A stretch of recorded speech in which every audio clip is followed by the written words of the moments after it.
ద్వారా స్టార్ట్ అయింది.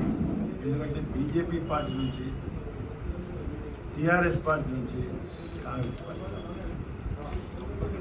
అంటే ఈనాడు ఇన్ని రెండు పార్టీలు చూసి ఆ రెండు పార్టీలలో తోటి వారి యొక్క కార్యక్రమాల విధానం చూసి ఈ కార్యక్రమాల లాభం లేదు, కాంగ్రెస్ పార్టీలో వస్తున్న లాభం ఎత్తుకునే ఉద్దేశంతో రావడం జరిగింది. అయితే మనకు భరత్ భాగమారి గారు రెండు లాభాలు.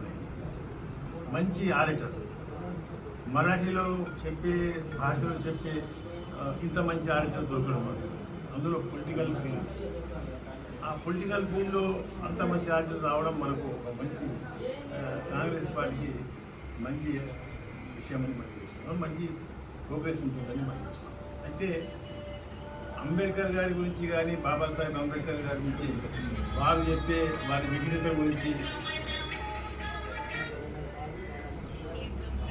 గురించి చెప్పే విధానం భరత్ భాగమారి గారిది చాలా మంచి విధానం ఉంది. ఆ విధానంతో ఆదిలాబాద్లో భరత్ భాగమారి గారు బాబాసాహెబ్ అంబేద్కర్ గారి విషయం మీద చాలా చెప్పడం జరిగింది. చాలామందికి అర్థమైంది ఎందుకు బాబాసాహెబ్ గురించి ఇంత చెప్తున్నారు అని. అంటే మనకి రిజర్వేషన్ రావడం, రిజర్వేషన్తో ఉద్యోగాలు రావడం, ఈ అంత కార్యక్రమాలు అంతా చేసింది భాగమారి గారు చెప్పింది, కార్యక్రమాలు చేయించింది బాబాసాహెబ్ అంబేద్కర్.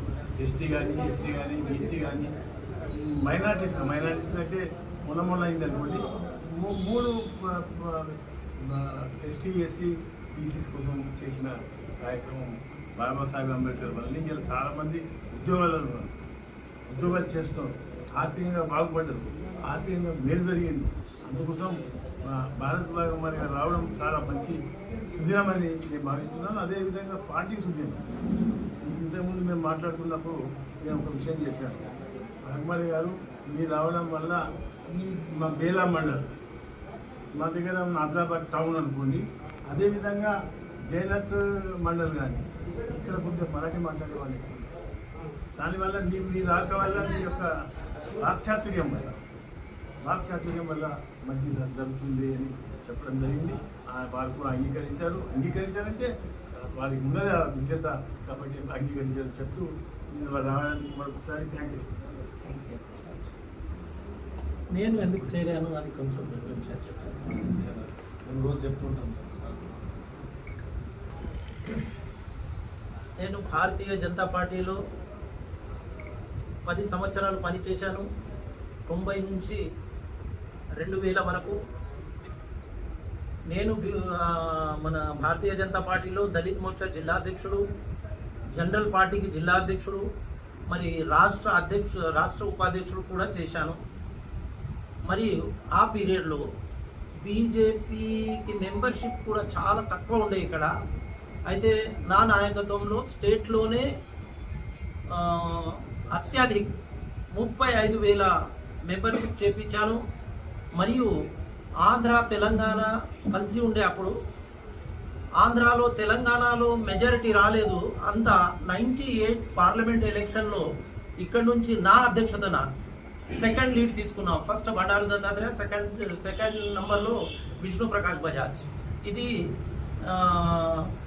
భారతీయ జనతా పార్టీలో జరిగిన తర్వాత టీఆర్ఎస్లో చేరాను. నేను పార్టీ పుట్టింది ఆ రోజు చేరి తెలంగాణ వచ్చేంత వరకు టీఆర్ఎస్ కోసం పనిచేశాను. టీఆర్ఎస్లో కూడా 2 టర్మ్స్ జిల్లా అధ్యక్షుడిగా చేశాను. అందులో 2004లో కేసీఆర్ గారు కాంగ్రెస్తోనే అలయన్స్ చేశారు. అప్పుడు ఇక్కడ రామచందర్ రెడ్డి గారితోనే తిరిగి ఆదిలాబాద్ నుంచి కాంగ్రెస్ పార్టీతోని మాకు టీఆర్ఎస్తోని అలయన్స్ ఉండే రామచందర్ రెడ్డి గారిని గెలిపించినాం. టీఆర్ఎస్ అభ్యర్థి ఎంపీ గారు మధుసూదన్ రెడ్డి గారు ఉండే, ఎంపీ గారు కూడా గెలిచారు. మన నిర్మల్ నుంచి ఇంద్రకరణ్ రెడ్డి కాంగ్రెస్ పార్టీ అభ్యర్థి, సపోర్ట్ విత్ టీఆర్ఎస్ ఉండే, అక్కడ నుంచి ఇంద్రకరణ్ రెడ్డి. అంటే నాకు ఎప్పుడు మా అలయన్స్లో అభ్యర్థులు వచ్చిండ్రు, అందరికీ గెలిపించాం. అలాగే 2009లో ఇదే కేసీఆర్ టీడీపీతోనే అలయన్స్ చేశారు. టీడీపీ అలయన్స్ చేస్తే జోగు రామన్నకు ఇక్కడ టికెట్ వచ్చింది, జోగు రామన్నని కూడా గెలిపించినాం. మరి టీడీపీ అభ్యర్థి పార్లమెంట్ అభ్యర్థి రమేష్ రాఠోడ్ ఉండే ఆయనకు కూడా గెలిపించినాం. ఇప్పుడు మరి నేను ఎందుకు ఇక్కడ కాంగ్రెస్లో వచ్చాను అంటే ఈ ఇద్దరు కూడా తెలంగాణలో కేసీఆర్, మరి కేంద్రంలో మన నరేంద్ర మోదీ ఇంత అబద్ధ పౌరులు అంటే ఈయన బంగారు తెలంగాణ అన్నాడు. మరి బంగారు తెలంగాణ అయితే రాలేదు, కానీ ఉన్న పరిస్థితి కూడా ఇంకా ఘోరంగా అయిపోయింది. అలాగే ఆయన అన్నాడు अच्छे दिन आएंगे, अच्छे दिन आए तो नहीं आए. 400 का सिलेंडर 1200 रुपये हो गया, 60 रुपये का पेट्रोल 100 रुपये के क्रॉस कर दिया. तो ఇప్పుడు నేను స్వయంగా రాలేదు, నేను ప్రజల్లో పోయి అడిగితే ఒక్కరు కూడా బీజేపీ ఫేవర్లో లేరు, టీఆర్ఎస్ ఫేవర్లో లేరు, అందరూ కాంగ్రెస్ పార్టీ అంటున్నారు. మరి నేను కూడా ఆలోచించి 10 ఇయర్స్ వరకు 9 సంవత్సరాలు నేను యాక్టివ్ పాలిటిషియన్ ఉండి కూడా నేను ఈ 9 సంవత్సరాలు ఈ పరిస్థితి ఏ పార్టీలో చేరేది లేదు, మరి టీఆర్ఎస్లో కూడా యాక్టివ్ లేదు అని నేను ఈ 9 సంవత్సరాల తర్వాత నిర్ణయం తీసుకొని అప్పటి వరకు నేను LLB చేశాను. మరి నాకు డాక్టరేట్ కూడా వచ్చింది, PhD వచ్చింది. మరియు అంతా సెటిల్మెంట్ చేసి మళ్ళీ అదే జోష్తోనే भारत वाग मारे गिर गया मर गया घबर गया नहीं, फिर से उभर गया बोलकर पब्लिक बोलना, वो पोजीशन में कांग्रेस को सपोर्ट करेंगे, कांग्रेस के साथ घूमेंगे. जो भी कैंडिडेट रहेगा 100% आदिलाबाद का सीट भी जिताएंगे.